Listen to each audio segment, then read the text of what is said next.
გამარჯობა მეგობრებო, რანკინგს ხვანაირად ქვია, მაგრამ მოდი აბა ჩვენ გავაკეთოთ იცით როგორ, სად ვგრძნობ თავს ყველაზე კარგად. აი ესეთი სათაური იყოს. ესეთი შევარჩიე. მოკლედ სად ვგრძნობ თავს ყველაზე კარგად, ის რანკინგი იქნება. ეხლა ბევრი ლაიქები და 500 ლაიქის მერე მეორე ნაწილის სკოლაში არა. Airport.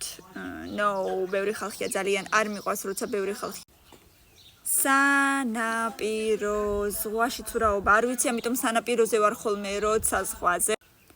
ამიტომ სანაპირო იყოს მეცხრეზე, ვერ გრძნობ მაინც თავს კარგად სანაპიროზე, უკანა ეზოში, ну, რა ვიცი, კი, მეოთხეზე. ვაიმე, ატრაქციონები არ მიყვარს ეს ამერიკული, რა ქვია, ამერიკანსკი გორგი, მეათეზე არ მიყვარს. ძალიან მეშინია. ბენზინ ან გაზის გასამართ არ მიყვარს. მეშინია. Downtown ქალაქში კი ბატონო მეორეზე ისე რა ნორმალურად. მოლში მეხუთეზე. ყველაზე კარგად სად ვგრძნობ თავს რესტორანში? კაი იქნებოდა. სახლი რომ ცოდნო და სახლს დავაყენებდი პირველზე, მაგრამ არ ვიცოდი, ბევრი ლაიქები და კომენტარები და აბა შენიც